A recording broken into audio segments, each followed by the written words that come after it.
Vamos a orar, hermanos, para continuar con esta serie de clases en esta escuela dominical que hemos titulado Finanzas Bíblicas. Y hoy tenemos un tema importantísimo, como muchos otros de los que hemos tenido aquí, así que les voy a pedir que oremos y nos pongamos en las preciosas manos de nuestro Señor. Padre nuestro que estás en los cielos, te damos gracias, Señor, por tu misericordia y amor. Y oramos, Padre, en esta ocasión, para que tú nos continúes guiando, para que nos continúes iluminando acerca de un tema, Señor, que ha sido de mucho provecho y creemos que lo va a seguir siendo y del que necesitamos continuar hablando, Señor, que es cómo podemos ser mejores mayordomos y mejores administradores de lo que tú has puesto en nuestra mano. Oro, Señor, que nos ayudes a entender a la luz de la palabra que tú nos has llamado a la generosidad y que esa práctica de generosidad debe hacerse con una motivación correcta, siguiendo el ejemplo de nuestro Señor Jesucristo en el Evangelio, el cual se entregó y se dio por nuestros pecados a fin de librarnos de nuestra maldad, quien siendo rico se hizo pobre para que nosotros fuésemos enriquecidos en nuestra pobreza. ¿Qué mayor acto de generosidad que el que vemos reflejado en el Evangelio de Jesucristo? Así que oramos, Señor, estas cosas en el nombre de nuestro Señor Jesucristo.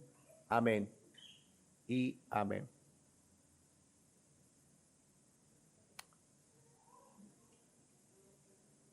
Okay. Un segundo.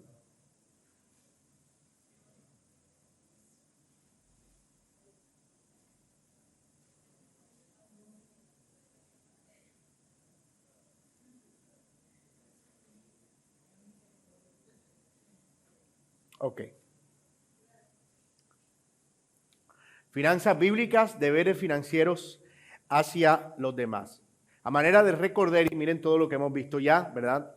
Habíamos tomado este esquema sugerido por el pastor Héctor Salcedo en su libro Finanzas Bíblicas, que sugería las 5 áreas más importantes, no estamos diciendo que las únicas, en las que en orden de prioridades nosotros éramos llamados a practicar la generosidad. Hemos dicho en primer lugar que el primer área era Dios y su obra, luego la familia, luego el gobierno, luego nosotros mismos, como lo vimos la última clase, y hemos dejado para el final lo que tiene que ver con la práctica de la generosidad o cómo cumplimos con nuestros deberes financieros hacia los demás. El orden en el que esto está puesto es intencional, porque si ustedes se dan cuenta es una manera en la que organizamos nuestra mayordomía en orden de prioridades, es decir, considerando qué es lo más importante y cuál es nuestro principal llamado. Y como siempre, yo quiero que comencemos meditando en esta importante idea que quiero presentarles aquí, y es que los creyentes tienen en el Evangelio o tenemos en el Evangelio el más grande modelo de generosidad. Cristo se dio por nuestros pecados. Ese es nuestro más grande modelo de generosidad. Él no nos pide que seamos generosos sin antes habernos mostrado su generosidad extraordinaria. Noten lo que dice Mateo 5, 44 al 45. Amen a sus enemigos y oren por los que los persiguen, para que ustedes sean hijos de su Padre que está en los cielos, porque Él hace salir el sol ¿sobre qué? Sobre buenos y sobre malos, y hace llover sobre justos y sobre injustos. Y ese es el pasaje que nos muestra que Dios es ampliamente generoso con todos, incluyendo lo que nosotros consideramos nuestros enemigos. De hecho, la generosidad de Dios es evidente en la creación. Dios ordenó todas las cosas y proveyó a la tierra de amplios recursos para que el hombre pudiera tener a su disposición lo suficiente para crecer y desarrollarse. Siempre ha habido discusión acerca del origen de la tierra y cómo llegamos aquí, y ustedes saben, toda esta teoría de la evolución que nos dice que somos el resultado de una explosión aleatoria que organizó todas las cosas y las ordenó teleológicamente para que nosotros pudiéramos ver la vida posible en este planeta. Pero la realidad, hermanos, es que las condiciones de la tierra solo dan indicios de que hay un creador inteligente sobre todo. La proporción de agua, la proporción de oxígeno en la atmósfera, todas las cosas que nosotros vemos, los recursos que extraemos de la tierra, cómo el hombre está compuesto de modo que la vida pueda ser posible con los nutrientes y con los recursos que hay disponibles en la naturaleza misma. Eso solo da firma de que hay un creador inteligente en todas las cosas. También dice el Salmo 116 que el Señor nos ha colmado de muchos bienes. Santiago 1:5 dice que Él da abundantemente y sin reproche, hablando de la sabiduría, pero también en Filipenses capítulo 4, que Él da conforme a sus riquezas en gloria. Y eso nos muestra a nosotros que evidentemente Dios está comprometido con la generosidad. Pero, sin duda, el mayor ejemplo de esa generosidad, como dijimos, lo vemos en el Evangelio. Juan 15:13 dice, nadie tiene un mayor amor que este, que uno dé su vida por sus amigos. Ah, es la barba. Ok. Entonces, el amor y la generosidad de Cristo son de tal magnitud que colgado en la cruz, en un punto máximo de dolor, Él no dejó de interceder por sus enemigos. ¿Qué dijo el Señor con sus brazos abiertos en la cruz del Calvario? Padre, perdónalos, porque ellos no saben lo que hacen. Y allí intercedió por ellos hasta el fin. Segunda a los Corintios también, en el capítulo 8 y capítulo 9, nos muestra a Jesús como el máximo ejemplo de generosidad. Y ya lo mencionamos. Él, y hablando Pablo allí a los hermanos de que deben ofrendar y que deben dar para contribuir generosamente las necesidades, dice que Él, siendo rico, se hizo pobre por nosotros para que abundásemos en toda generosidad. Entonces fíjense que nosotros tenemos un modelo de generosidad y no es un modelo basado en que es el mundo el que nos pide ser generoso. No es que tenemos que hacerlo porque así vamos a ser más buenas gentes.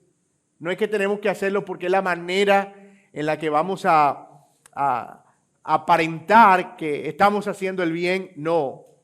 Nuestra generosidad, si somos creyentes, es y debe ser en todo momento impulsada por el Evangelio de nuestro Señor Jesucristo. Pero tal como lo hemos seguido hasta ahora, vamos a mirar que estos deberes hacia los demás debemos no solo tenerlos motivados por el Evangelio, sino que deben ser amparados en la Escritura. ¿Qué dice la Biblia acerca de la práctica de la generosidad? Eso es lo que vamos a tratar de ver en el siguiente punto. Y vamos a ver, como siempre, en primer lugar, qué dice el Antiguo Testamento acerca de la práctica de la generosidad. Y luego veremos qué dice el Nuevo Testamento acerca de la práctica de la generosidad. Sobre qué dice el Nuevo Testamento o el Antiguo Testamento sobre la práctica de la generosidad, vayan a Levítico capítulo 19, los versículos del 9 al 10. Levítico 19, los versículos del 9 al 10, y voy a tratar de leer de la versión Biblia de las Américas. Levítico 19. Y esto es lo que dice, miren. Mis estatutos, versículo 9 al 10. Cuando ciegues la mies de tu tierra, no segarás hasta los últimos rincones de tu campo, ni espigarás el sobrante de tu mies. Tampoco rebuscarás tu viña, que era como que, o sea, tratar de encontrar fruto a como diera lugar. Es decir, ya se recogió la cosecha, pero entonces era como que hay que mandar otra vez a revisar, y hay que mandar a revisar. Entonces dice, no, tú vas a pasar una sola vez. Lo que agarraste, agarraste. Si no agarraste nada, o lo que haya quedado, lo vas a dejar disponible. Eso es lo que significaba no rebuscar tu viña. Ni recogerás el fruto caído de tu viña. Lo dejarás, miren aquí, para el pobre y para quién más. Y para el forastero. Lo dejarás para el pobre y para el forastero, y el Señor firma eso diciendo, yo soy el Señor. Yo soy el Señor. ¿De qué vemos aquí? Vemos que el Señor está preocupado porque la manera en la que su pueblo debía administrar o practicar la generosidad tenía que ser basado en la conciencia de que primero era Dios quien estaba proveyendo el fruto del campo. Los judíos eran conscientes de eso, que las cosechas y el éxito de las cosechas era algo que Dios permitía en su soberanía. Y debido a que era Dios, Dios mismo estaba preocupado que a través de esa bendición que ellos estaban recibiendo, también los pobres, esto es, los que no tenían cultivo, los que no tenían cómo cosechar, los que no tenían cómo, por la razón que fuere, cómo cultivar la tierra, tuvieran cómo vivir en cierto sentido de ella. ¿Cómo? A través de esa forma de generosidad. No espigarás el sobrante de tu mies, no recogerás en los rincones. Eso era como que si tú tienes una hectárea cuadrada, debías dejar por lo menos lo que tenía que ver con las esquinas sin recoger, para que los pobres pudieran espigar allí. Si ustedes se acuerdan, por ejemplo, en el libro de Ruth, nosotros vemos que una vez que Ruth llega a Belén, hay una hambruna, ellas son dos mujeres, acaban de venir, son prácticamente extranjeras, sin tierra, sin qué cultivar, viudas, entre otras cosas, y se encuentran en el campo de Booz, y Booz, que era un hombre ampliamente generoso, se da cuenta que estas mujeres están buscando el alimento, y no solo deja de practicar este tema del rebusque, es decir, como que cosechar en sobremanera, sino que le dice a sus segadores que dejen caer a propósito espigas, ¿verdad? Que las sacudieran para que ellas pudieran recoger más de lo que normalmente podía recogerse. Y eso muestra efectivamente esa práctica de generosidad. Recoge para ti y deja también para los demás. Ese es un buen principio de generosidad bíblica. Si el Señor te provee para ti, te provee también para los demás. Miren también que encontramos, y ahí vamos a quedarnos un buen rato, en el libro de Proverbios, varios principios más que nos ayudan a poder seguir ampliando esta idea. Dice Proverbios 11, 24 al 25. Hay quien reparte y le es añadido más, y hay quien retiene lo que es justo solo para venir a menos. El alma generosa será prosperada y el que riega será también regado. Esto no es un principio de la prosperidad, esto es un principio que nosotros vimos en la exposición del sermón pasado que hizo el hermano Adrián sobre la siembra y la cosecha, que está en el contexto de la práctica de la generosidad en Gálatas capítulo 6.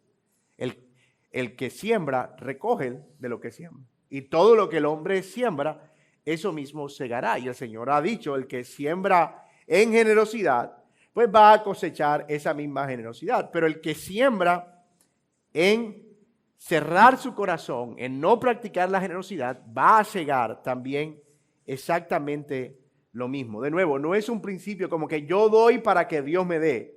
Como que mira, pobre, aquí te estoy dando para que Dios me bendiga. Porque no es como que una ruleta a la que estamos apostando para que el Señor nos dé más.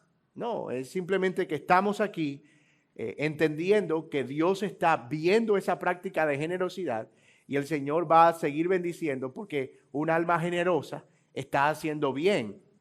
Y entre más bendecida es un alma generosa, pues más bien va a hacer. Eso es lo que dice Juan cuando ora por Gallo el anciano en el capítulo 1 de la tercera carta. Bueno, el único capítulo. Dice, amado, yo deseo que tú seas prosperado en todo y que tengas salud, así como prospera tu alma. Y la razón, luego él la explica, porque tú te has conducido bien. Y tú te preocupas porque cuando los misioneros llegan a tu casa, tú hasta preparaste una casa para que ellos se quedaran ahí. Y los encaminas, es decir, les das provisiones, les das comida, les das ropa. ¿Cómo yo no voy a orar por la prosperidad de un hombre tan generoso que está haciendo tan bien al reino de los cielos? O tanto bien al reino de los cielos. Entonces, eso nos muestra que Dios bendice la generosidad porque la generosidad es una manera de extender su reino. Ahora, esa idea se repite muchas veces en los proverbios. Por ejemplo, 22:9 dice, el generoso será bendito porque da de su pan al pobre. 19:17 dice, el que se apiada del pobre, presta al Señor y lo recompensará por su buena obra. Me llama la atención mucho eso, porque en Reina Valera dice, el que da al pobre a Jehová presta. La práctica de la generosidad es un préstamo al Señor. Bueno, eso dice Proverbio. Y es como si en cierta manera el Señor, no es que adquiriera un compromiso, pero de alguna manera entabla una relación en la que Él va a extender también su bendición a aquel que practica la generosidad. Él recompensa la buena obra. 19:17 dice que se apiada del pobre presta al Señor y Él le recompensará por su buena obra. De nuevo, nosotros ya vimos que la motivación para dar es el Evangelio, no que Dios nos dé. Yo no debo ser generoso con los demás y con los pobres y con las personas que necesitan, porque esa es la fórmula mágica para que Dios me prospere. Es que así Dios está recompensando su buena obra y Él está extendiendo y embelleciendo también su evangelio, su doctrina. Proverbios también dice, 14:21, el que desprecia a su prójimo peca, pero es feliz el que se apiada de los pobres. Hay gozo, sin duda alguna, en practicar la generosidad. No en vano dice el apóstol Pablo en su despedida a Mileto, a los ancianos en Mileto, más bienaventurado es que dar que recibir. Más bienaventurado es dar que recibir. Así que, si alguna vez usted ha tenido la oportunidad de compartir algo o dar algo, usted notará que hay un sentido en el que eso trae gozo a nuestra alma. Por supuesto, nuestro corazón pecaminoso tiende a convertir ese gozo en vanagloria. Por eso es que el Señor manda otro mandamiento al lado, que no sepa tu mano izquierda lo que hace tu mano derecha. Porque a veces en la emoción del gozo que produce el dar, podemos caer en ese pecado de la jactancia. Mira qué bueno soy. Mira qué generoso soy, ¿verdad? Y es la famosa imagen de, pobre, ven acá. Miren, aquí estoy dándole al pobre. ¿Están viendo lo bueno que yo soy? Miren. Qué terrible que se ve eso, pero qué tan común que se ha hecho. Va un tipo en un carro manejando por la calle y empieza a grabarse, ve a una persona en un semáforo. ¿Cómo está? ¿Qué hace usted, señor? El pobre ancianito ahí, ay, gracias, y se pone a llorar y la gente, y claro, pues son imágenes conmovedoras, pero mi amado hermano, en verdad hay necesidad de eso. Es decir, si no tuvieras que recibir like y si nadie aplaudiera eso, lo haría de todas maneras. Le pregunto yo a esos influencers si es que llegan a ver este video. Lo harían de todas maneras. Ellos dirían, por supuesto que lo haríamos, porque además hacemos muchas obras que la gente no ve y que... Pero al final todo eso termina convirtiéndose en jactancia propia. Entonces, fíjate cómo nosotros debemos volver al principio de esta charla. La motivación para dar es el Evangelio, porque si agarramos otra motivación para dar, va a conducirnos al pecado indefectiblemente. ¿Qué otras motivaciones pueden haber? Bueno, ya mencionamos una. Dar para que Dios me dé, mala motivación. Dar para que otros me vean, mala motivación. Dar para que me aplaudan, mala motivación. Ese era el problema de los fariseos. En Mateo, ¿se acuerdan? Iban a dar la ofrenda y el asunto de la ofrenda, ¿saben dónde estaba? En la parte afuera del templo. Y era de metal. O sea que cuando ellos iban a dar la ofrenda, te puedes imaginar, iban con el balde de moneda. Acá a todos, y hacían un círculo. Qué cosa tan... Qué escena tan desagradable, ¿verdad? Pero para ellos eso era wow. Miren, todos, aquí voy a practicar mi generosidad. Y eso se escuchaba y todo el mundo, wow, qué montón de moneda acaba de dar esa gente. ¿Y sabe qué dice el Señor? De cierto os digo que ya tienen su recompensa. ¿Cuál? El aplauso de los hombres. Eso es todo. O sea, ustedes hacen eso para ser vistos de los hombres. ¿Saben qué les digo? Ya tienen su recompensa. ¿Cuál? El aplauso de los hombres. Ok, engórdate con eso. Vive de eso. ¿Quién vive de eso? Nadie vive del aplauso de los hombres. Bueno, un influencer dirá, yo sí vivo del aplauso de los hombres porque un like y una estrellita me genera dinero en Facebook. Entonces, entre yo más... Eso es peor, porque eso es usar la generosidad para... que eso al final no es generosidad, es un negocio. Tú estás usando eso como un negocio. Pero hermano, ¿Qué cosa tan y sin sentido es practicar la generosidad solamente por el aplauso humano? No tiene ningún sentido, porque el aplauso humano no se vive. Y esa es una de las cosas que el Señor habla precisamente en el Sermón del Monte, de las 3 prácticas de piedad que el creyente está llamado a hacer: la oración, la limosna y el ayuno. Y curiosamente somos bien enfáticos en hay que orar, porque la Biblia dice que el que no ora, el diablo se lo devora, y el que no ayuna, el diablo se lo desayuna, y hay que meterse con Dios, y hay que estar, y hay que ir, Oh, pero espérate, en medio de esos 2 textos está también del limosna. Practiquen la generosidad. Es más, en la misma línea, no es ni más una cosa ni menos la otra. Sigue diciendo Proverbios 21:13, el que cierra su oído al clamor del pobre, también él clamará y no recibirá respuesta. Porque al que pega se le olvida. Y al que no practica la generosidad, tarde o temprano se le olvida que no fue generoso, pero a Dios no. Y no solo en el sentido de clamar a Dios, es en el sentido de clamar por ayuda a otros. Es decir, la no práctica de la generosidad es una forma de cerrarme puertas para cuando yo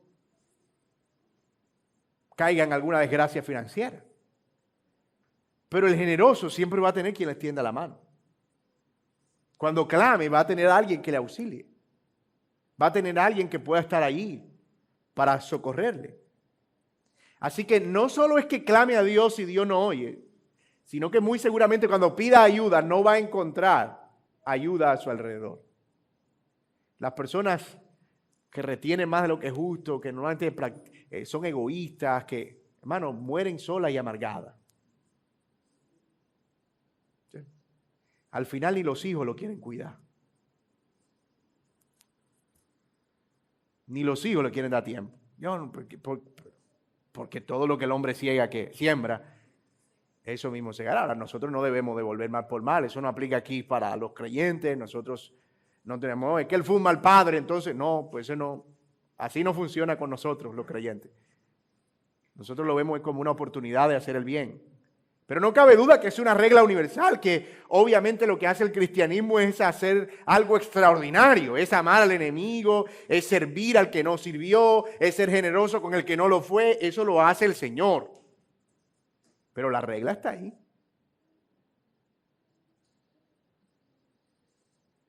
Ahora bien, hermanos, todos estos textos nos conducen a la idea clara de que Dios siempre ha estado preocupado por proteger al pobre a través de las bendiciones que da a los que tienen como. Y esto nos lleva a otra idea interesante. Y es que en cierta manera, mira que Dios aquí no está diciendo que los pobres en el mundo se tienen que acabar. Y que necesariamente el ideal de Dios es que un día se acabe la pobreza. También dice el Señor en Proverbios, a los pobres siempre, y el Señor Jesucristo afirmando eso, siempre los tendremos entre nosotros. Dios hizo al rico y al pobre. Así que eso hace que la generosidad se convierta realmente en una oportunidad, en una forma en la que nosotros mostramos gracia, como el Señor la ha mostrado a nosotros. La generosidad termina siendo un asunto de eso, de oportunidad. Tenemos a alguien que está en una necesidad, podemos socorrer a ese alguien en esa necesidad y lo hacemos. Así funciona. Pero veamos un poco más. ¿Qué dice la Biblia en el Nuevo Testamento acerca de la generosidad? Hechos 20:35. Si pueden ir ahí. Qué pena que hoy estoy leyendo los textos yo, pero creo que el micrófono lo tenemos ahí medio.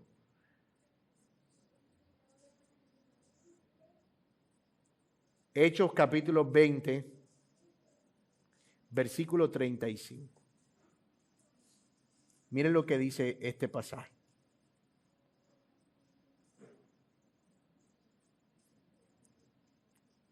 Pablo, hablando de cómo fue su ministerio entre los hermanos de Éfeso, les dice: Ahora os encomiendo a Dios en el 32 para tener un poco más de contexto, y a la palabra de su gracia, que es poderosa para edificaros y daros la herencia entre todos los santificados. Ni plata, ni la plata, ni el oro, ni la ropa de nadie he codiciado, dice Pablo. Más bien sabéis que estas manos me sirvieron para mis propias necesidades y la de los que estaban conmigo. Y además, dice Pablo, en todo yo les mostré que así, o sea, poniéndome como ejemplo, trabajando, ustedes deben ayudar a los débiles y recordar las palabras del Señor Jesús que dijo otra vez, más bienaventurado es que dar que recibir. Pablo está diciendo aquí que él fue un ejemplo modelando el hecho de que hay una bienaventuranza mayor en dar. A todos nos gusta que nos den regalo, ¿verdad? Yo nunca he visto a alguien como que no me dé eso, yo no quiero eso. Uy, no me gusta.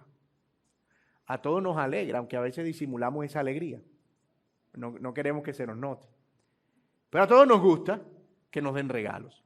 Sin embargo, dice el Señor que hay una felicidad mucho mayor, una bienaventuranza mucho mayor cuando nosotros damos. ¿Cuál creen ustedes que es la razón? Que en el dar nosotros estamos imitando de una mejor manera lo que el Señor hizo. Eso es básicamente la razón por la que la generosidad se convierte en una virtud de piedad. Y noten que aquí Pablo está diciendo que el propósito por el cual nosotros trabajamos no es solo que tengamos para nuestras propias necesidades, sino que tengamos con qué compartir a aquel que también tiene necesidad. Es decir, que en cierto modo, parte del propósito de Dios en bendecirnos con un trabajo es que suplamos para nosotros, pero también para otros. También se nos dice en el Nuevo Testamento, en 1 Timoteo, capítulo 6, 17 al 18, en unas palabras dirigidas a los ricos. Enséñale a los ricos de este mundo, no solo a los creyentes, sino a los que tengan la oportunidad, que usen su dinero para hacer el bien. Deberían ser ricos en buenas acciones y generosos con los que pasan necesidad y estar siempre dispuestos a compartir con otros.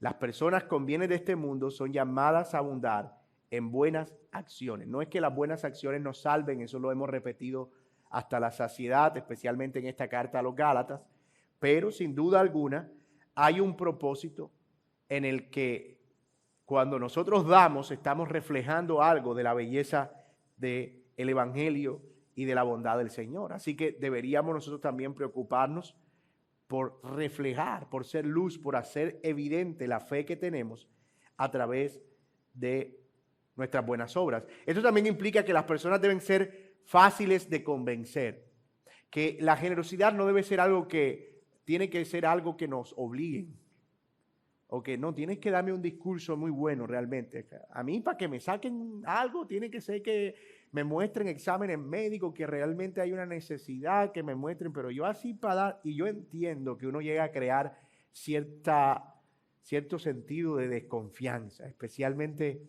en medio de un mundo en el que la gente está siempre tratando de ganar ventaja. Y todos hemos visto videos de personas que están por ahí en la calle haciéndose pasar por mendigos, pero tienen ingresos a veces hasta más grandes que los que una persona que trabaja tiene. Y eso no significa que todos los problemas de pobreza estén asociados exactamente a lo mismo. Lo que indica es que nosotros debemos tener nuestros ojos abiertos para mirar siempre qué oportunidades tenemos de practicar esa necesidad. Por eso es que Pablo dice, y lo vimos en el sermón pasado también, que las mejores oportunidades deberíamos buscarlas inicialmente dentro de la familia de la fe. Pero eso no significa que deberíamos limitarnos solo a la familia de la fe. Todo lo que hemos visto hasta ahora hemos visto que tiene que ver con generosidad.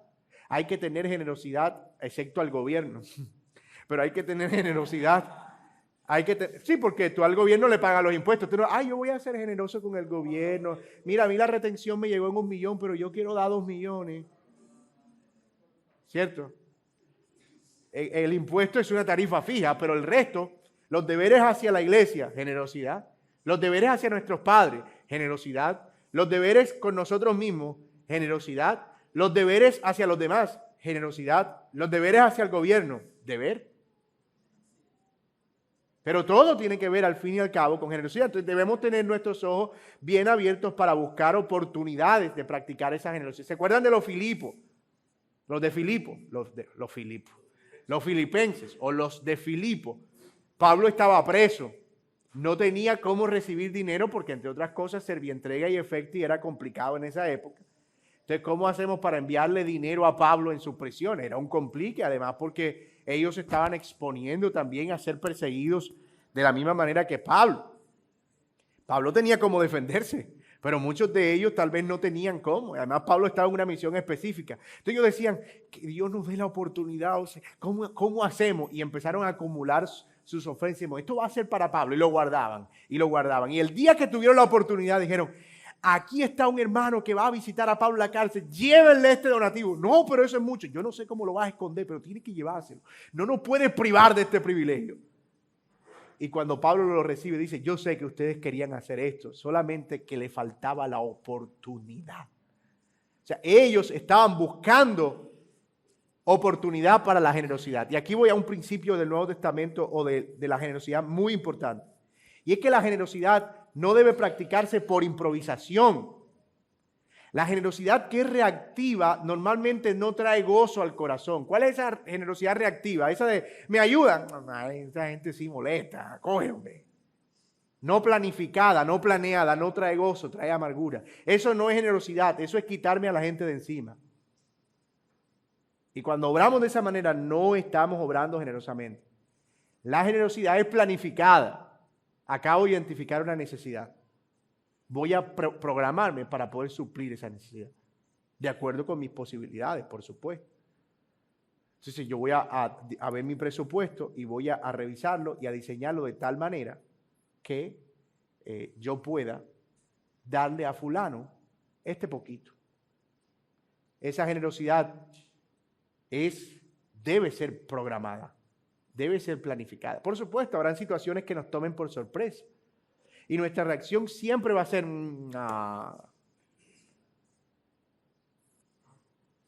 porque es que nuestra tendencia al tema del dinero siempre hace que cuando el bolsillo lo tocan uno siente como una punzada en el muslo. No ve amenazado su futuro. Pero al final a veces, como les digo, hermanos, son oportunidades. Y verlo así ayuda a que podamos hacerlo de manera mucho más consciente. Ni qué decir de los de Macedonia. Ellos no solo lo veían como una oportunidad, sino que lo hacían, oigan esto, en la medida de sus posibilidades, e incluso más allá de sus fuerzas. Ellos no conocían a los hermanos de Jerusalén, pero cuando Pablo fue recogiendo la ofrenda para los hermanos de Jerusalén, ellos dijeron, Pablo, déjanos participar. Y Pablo le dijo, hombre, ¿cómo se van a poner ustedes en eso? Si nosotros estamos para darle a ustedes. Mira, Pablo, no nos quite este privilegio. Ya les dije, hombre, relájense, tranquilos. Los de Corintios tienen bastante plata. Ellos van a cubrir lo de ustedes. Y al final los de Corintios no dieron nada. Y Pablo terminó usando a los de Macedonia para estimular a los de Corintios. Y le digo, ustedes que se la dan de rico, de muy griego, de muy aristócrata, y son los más duros. Y los de Macedonia, que no tienen en su pobreza, abundaron en muchas riquezas de generosidad para enviar a los hermanos de Jerusalén. Qué vergüenza, definitivamente. O sea que no solo era una oportunidad, sino una oportunidad que se daba medida en las fuerzas e incluso más allá de las fuerzas. Ese pasaje de Pablo, dice el pastor Héctor Salcedo aquí usando un término muy interesante. Es un aplauso bíblico de Pablo a los hermanos de Macedonia. ¡Wow! ¡Qué gente! ¡Qué gente tan generosa! Todos conocemos personas generosas. Todos somos llamados a ser generosos. Pero hay personas a quienes Dios ha dotado con un don especial de generosidad. O sea, hay gente generosa, pero hay gente que se desvive por dar. Pablo habla de eso en Romanos 12. Dice, a quien Dios le dio el don de repartir, que lo haga con liberalidad. Hay gente que está todo el tiempo buscando cómo. Y eso es una maravilla, ¿verdad? Pero hermano, nosotros no deberíamos ver a esas personas como oportunidades para nosotros. Oh, mira, fulano es mano floja, hazte amigo de él. Sino de, wow, ese hermano, ¿cómo me modela generosidad a mí?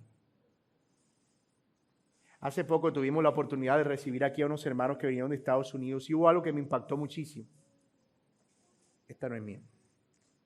Uno de los hermanos que vino trajo a unos invitados con él y el propósito de traer a esos invitados no era otro que los invitados, o sea, hermanos miembros de su iglesia, vinieran a ver oportunidades de cómo ser generosos con nuestra iglesia. Eso me impactó muchísimo. Porque el hombre que los trajo es de esas personas que uno dice, ese hombre tiene el don de la generosidad.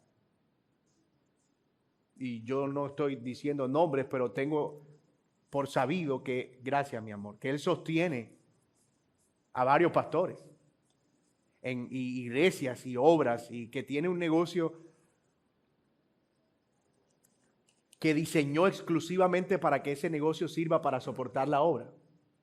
Es increíble. Y eso es algo que a mí me impactó muchísimo. Porque en el momento en el que él vino y habló conmigo, me dijo, ¿qué están necesitando ustedes? ¿Cuál es su mayor necesidad? Nosotros queremos involucrarnos y participar. Y la primera reacción de uno es siempre, no, tranquilo, aquí estamos súper bien, no se preocupe, porque el orgullo humano siempre nos dice a nosotros que ser ayudado es hacerse menos que el otro. Y siempre como que, mira, traje este regalo, no, tranquilo, no era necesario. Y por dentro estamos, agárralo.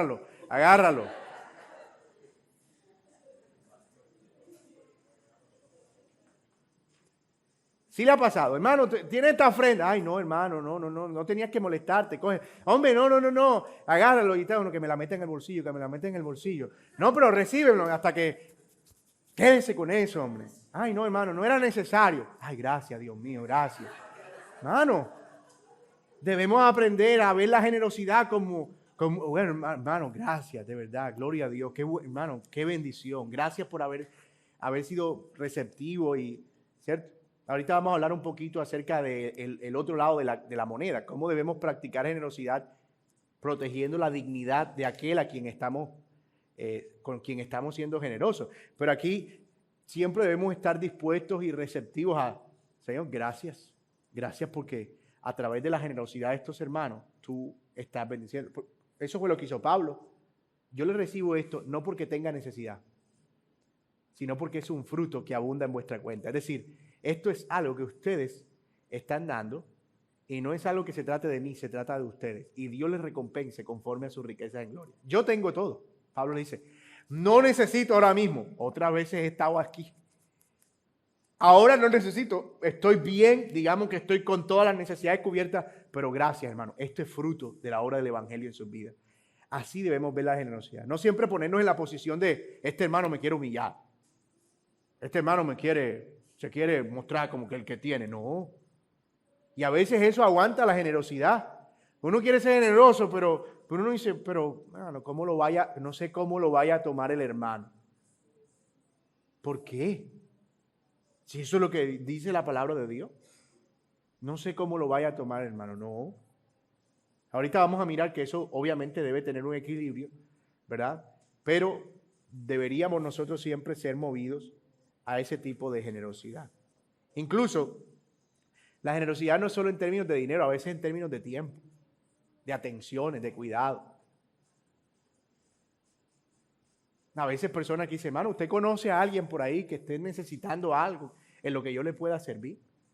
Eso también es generosidad. ¿Cómo damos nuestro tiempo a veces para servir a otras personas? Eso también es generosidad. Cuando tenemos invitados con nosotros, a veces pastores, a veces hermanos que vienen de otras iglesias, ¿cómo podemos practicar generosidad con ellos? Y hermanos, eso es algo que nosotros debemos aprender como iglesia, porque la tentación siempre es No, deja esa plata ahí. ¿Para qué? Yo no sé, pero déjala ahí. En términos jurídicos, somos una entidad sin ánimo de lucro. No podemos reportar ganancias al final del año. Aquí no estamos para acumular dinero.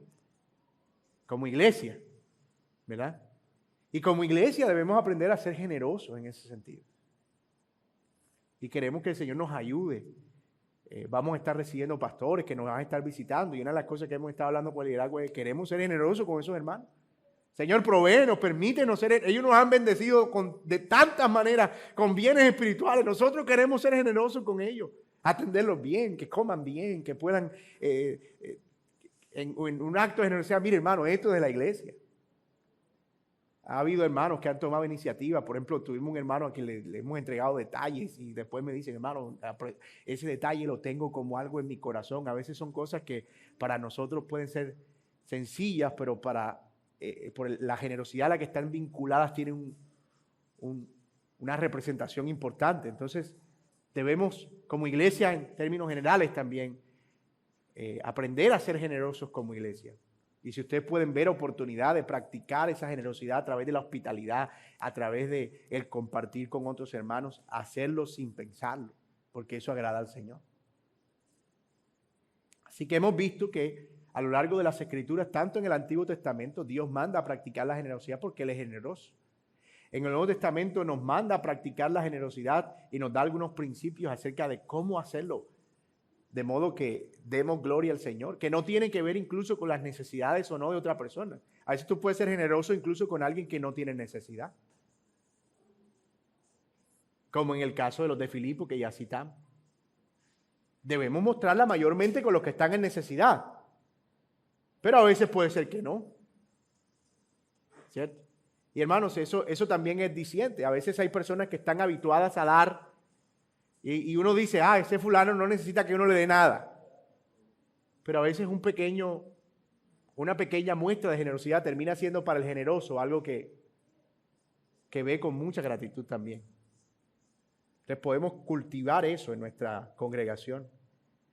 Finalmente, algunos consejos prácticos que estos también están tomados, por supuesto, del libro de Finanzas Bíblicas del pastor Héctor. Algunos ya los hemos mencionado, vamos a ampliarlos un poquito, pero proponte abrir los ojos y oídos a las necesidades de tu entorno.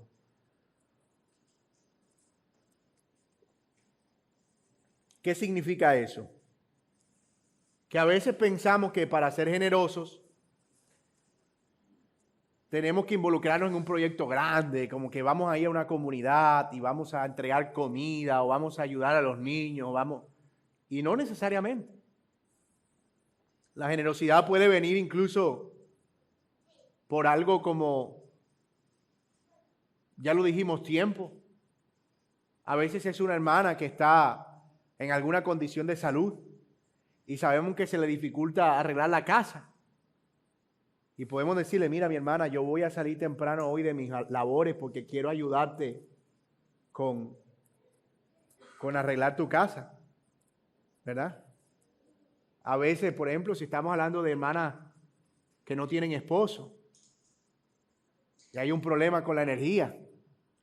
Mira, mi hermana, yo voy a sacar un tiempito para arreglarte esos cables que de repente eso se te puede prender la casa. Eso es generosidad. Entonces, siempre estar dispuestos a abrir los ojos. ¿Cómo puedo ver una oportunidad aquí de apoyar? ¿Cómo puedo ayudar a esta hermana en la medida o hermano de mis necesidades? Buscar oportunidades para colaborar, para invertir. No siempre, de nuevo, tiene que ver con dinero. A veces simplemente involucrarse en escuchar a una persona, en dedicarle tiempo. Quiero orar por ti, quiero orar por tu papá, por tu mamá. ¿Cómo podemos ayudarte en esta área? Y si Dios concede esa petición, imagínate. Qué bendición sería, ¿verdad? Entonces, seamos generosos en eso, hermano, en involucrarnos con las personas, en involucrar tiempo. Incluso cuando decimos, mi hermano, voy a orar por ti, asegurarnos que vamos a orar. Porque siempre somos muy tentados a mandar la manito nada más.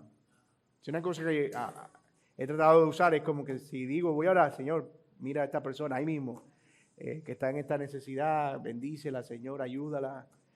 Amén, porque uno dice después, sí, voy a estar orando, ¿y cuándo? Entonces también podemos ser generosos en la práctica de la espiritualidad en ese sentido. Por otro lado, bueno, dejar de cosechar los rincones de tus campos. Tal vez nosotros, en términos como estrictos, no somos cultivadores como los judíos en el tiempo del Antiguo Testamento, por eso se pone ahí entre comillas, pero hay muchas formas en las que nosotros de nuestro trabajo, de nuestra producción, de lo que el Señor provee, podemos dar oportunidades para que los necesitados se involucren. Por ejemplo, si tú tienes una empresa o una oportunidad de trabajo, tú puedes dejar de cosechar los rincones en el sentido de que hay un trabajo que puedes hacer tú y ganar más, pero puedes contratar a alguien, ganar un poquito menos, pero ayudar a otra persona. Eso es un ejemplo. Entonces, siempre nosotros estamos pensando es en cómo yo me quedo con más. Siempre, ¿cómo me quedo con más? No, ¿por qué? Porque no, me estoy ahorrando aquí, imagínate, 20,000 pesos. ¿Y cuánto te gana de más? No, yo me gano 100, pero ahora me estoy ganando 120. Espérate, ¿tú sabes qué podrían ser esos 20,000 en el que no tiene? Entonces, a veces, en nuestras empresas, y digo empresas no solo en el sentido de los que tienen, sino en lo que hacemos, empresas en el sentido de cualquier cosa que hagamos, siempre estamos buscando ¿cómo yo puedo quedarme con más? A mí me pasa muy a menudo, por ejemplo, cuando tengo que pagar el impuesto del cuidado del carro. Como que llevas el carro a un parqueadero, el parqueadero es gratis, pero siempre te aparece alguien que cobra un impuesto. Bien cuidado, patrón. ¿Cierto? Tú no lo viste ni por ahí cuando el hombre estaba... Pero cuando suena el motor, ¡pum! Ahí apareció. Trapito rojo al hombro, bien cuidado, patrón. ¿Cuál es la tentación de uno? Bueno, yo he estado ahí. Bueno, ¿por qué voy a tener que dar si este parqueadero es gratis? Además no cuido nada. Y tiene uno ahí, ¿verdad? 1,000 pesos, 2,000 pesos, a veces. No, pero hay que proteger la dignidad del hombre. Pero, que 200 pesos. Pero a veces siempre estamos como que me quedo con esos 1,000, que al final a veces hasta se pierden debajo del carro y siempre estamos pensando es en cómo me quedo con más, no en cómo puedo contribuir. Entonces no es que nos importen esos 1,000 pesos, porque están ahí, 2,000, a veces son cosas que uno se gasta en asuntos insignificantes. También cuando uno está en un negocio y está el hombre con su emprendimiento ahí, vendiendo los bolsitos, ganándose 2,000 por bolso, ¿cuánto me lo deja?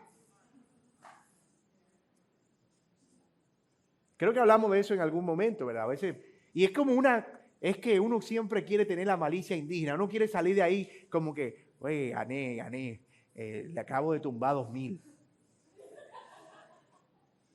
Me rebajaron 2,000. Y a veces, es verdad, yo he estado ahí y como que en el momento siento la vergüenza de el señor que está vendiendo aguacate. ¿Cuánto se gana una persona en un aguacate? Está soleándose. ¿En cuánto me lo deja? Porque siempre estoy pensando es cómo gano yo. ¿Cuánto me estoy ganando? ¿Cómo voy yo ahí? La malicia indígena. Por eso los que venden ya no son bobos. Si la cosa vale en el valor que ellos tienen, 17, te piden 20. Para que en la rebaja quede en el precio. Y a veces son cosas que uno no... De nuevo, es como que... Te lo dejo en 2,000. Valía 2,500. Y uno, wow, lo conseguí en 2,000. Tremendo descuento. Entonces siempre pensar, porque el principio detrás de no cosechar los rincones es cómo yo dejo de quedarme con más para que otro pueda aprovechar o comer de ahí. Y nosotros estamos moviéndonos continuamente en esas esferas de generosidad. Y hermanos, créanme, yo he sido muy confrontado con esto porque uno todo el tiempo está batallando con esa idea, la propina. Claro, que a veces el asunto se se va, te obligan a cobrar, te obligan a la generosidad. El servicio está ahí incluido. Y sé como que, espérate, yo hubiese querido hacerlo por mi propia cuenta. Entonces te dan la factura y te obligan. La propina está ahí, tienen que darla. Pero sería mucho más chévere si uno pudiera, ¿verdad? Practicar esa generosidad de manera mucho más espontánea y ser generosos a partir de ahí. Entonces, estos principios sin duda alguna nos ayudan como a poner la mente en cosas que van mucho más allá del dinero, de las cosas terrenales, de cómo estamos sembrando para lo celestial, de cómo estamos extendiendo el reino, de cómo estamos bendiciendo a otros, mostrando generosidad con otros. El tercer principio dice, sé presto, ya vamos a ir cerrando, a compartir y diligente en buscar oportunidad para dar, que tiene que ver mucho con el primero, ya mencionamos eso, ¿verdad? Pero hay un principio que yo no quiero dejar pasar y es el principio de proteger la dignidad de a quien estás ayudando. Porque a veces en la práctica de la generosidad, si no somos cuidadosos, terminamos dañando o agrediendo la dignidad de a quien ayudamos. Por ejemplo, dar unos zapatos rotos. O lo último que tenemos por allá en el cajón. Mira, aquí está. Y eso es una tentación, como la ropa. Por supuesto, digamos que a veces yo voy, a mi mamá le gusta vestir con ropita así para estar en casa, entonces yo le llevo los suétercitos acabados. Y dice, mamá, pero ustedes se pueden.